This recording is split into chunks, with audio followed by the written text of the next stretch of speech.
This song.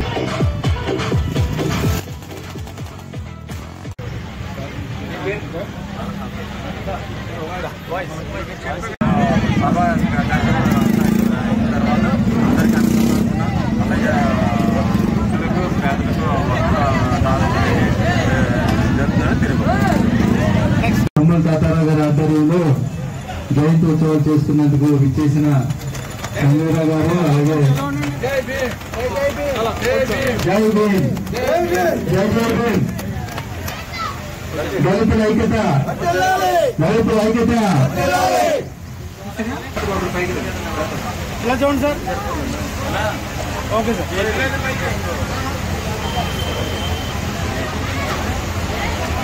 Naveen Reddy Tatarao గారు నవీన్ రెడ్డి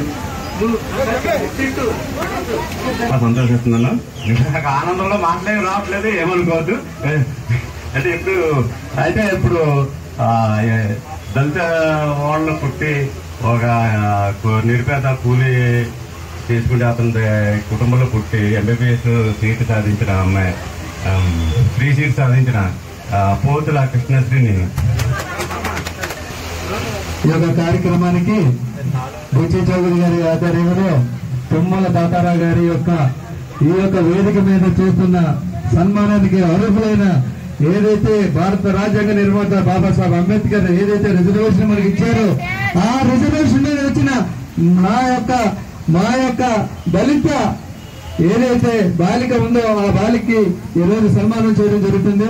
ఇది కేవలం తాతారావు మనసు నుంచి వచ్చిన కార్యక్రమం. ఎందుకంటే తాతారావు ఉద్యోగ రీతి వచ్చినా సరే అతను దళిత ఏదైనా నాటాగా వదలకుండా దళిత పేటలను ఉంటూ దళితులకు సేవా దృక్పథంతో ఇది 15వ సంవత్సరం అవుతుంది ఈ యొక్క కార్యక్రమాలు చేయడం.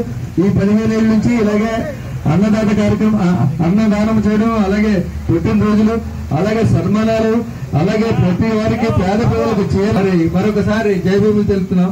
అలాగే డైరెక్టర్ మన బాలమోహన్ కార్పొరేషన్ మా బాబా మణి గారు బుచ్చి చౌదరి గారికి పొద్దున్న నుంచి స్టాచ్యూ ఓపెన్ చేయడం ఉన్నారంటే ఎవరు కూడాను మనం సరిపోము. ఏ ముఖ్యమంత్రి కాదు, ఏ ప్రధానమంత్రి కాదు, ఎవరు కూడా లేరు.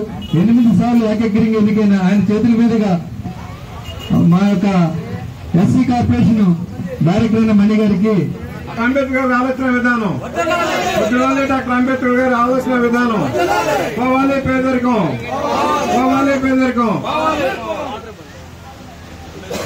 ఈరోజు చాలా పెద్ద పండుగ. రంజాన్ ఎలాగో, క్రిస్మస్ ఎలాగో, శ్రీరామనవమి ఎలాగో, అంబేద్కర్ గారి జయంతి కూడా అంతే. మనకి ఈ దేశంలో సమగ్రతను కాపాడటం కోసం, సమాన అవకాశాలు ఇవ్వటం కోసం, పేదవారిని ఉద్ధరించడం కోసం, తినటానికి తిండి, కట్టుకోవటానికి బట్ట, ఉండటానికి ఇల్లు ఉండాలన్న జయంతో రాజ్యాంగాన్ని రచించిన మహాశక్తి డాక్టర్ బిఆర్ అంబేద్కర్ గారు. అనేక హక్కులు పొందుపరిచారు, భావ స్వేచ్ఛ ఇచ్చారు, నివసించే హక్కు ఇచ్చారు, విద్యా వైద్యం పొందే హక్కు ఇచ్చారు, ఓటు హక్కు ఇచ్చారు. ఏ ప్రభుత్వం కావాలో ఎవరిని ఎన్నుకోవాలని నిర్దేశించే అవకాశం ప్రజాస్వామ్యంలో కల్పించిన మహా వ్యక్తి డాక్టర్ బిఆర్ అంబేద్కర్ గారు. దురదృష్టం ఏంటంటే ఇన్ని సంవత్సరాల తర్వాత కూడా, 75 సంవత్సరాల తర్వాత కూడా సమస్యలు యథాతథంగానే ఉంటుంది. అభివృద్ధి ఉంది దేశంలో, అభివృద్ధి ఉంది, ఆదాయాలు పెరుగుతున్నాయి, కానీ అది కొంతమంది చేతుల్లోకి పెడుతుంది. పేదవాడుగానే మిగిలిపోతున్నాడు. పేదవాడికి అందాల్సిన అవసరం ఉంది. అందుకనే ప్రభుత్వాలు కూడా సరైన నిర్ణయాలు తీసుకొని పేదరిక నిర్మూలన కోసం కృషి చేయాల్సిన అవసరం ఉంది. అంబేద్కర్ ఆశయాన్ని కాపాడుకోవాల్సిన అవసరం ఉంది.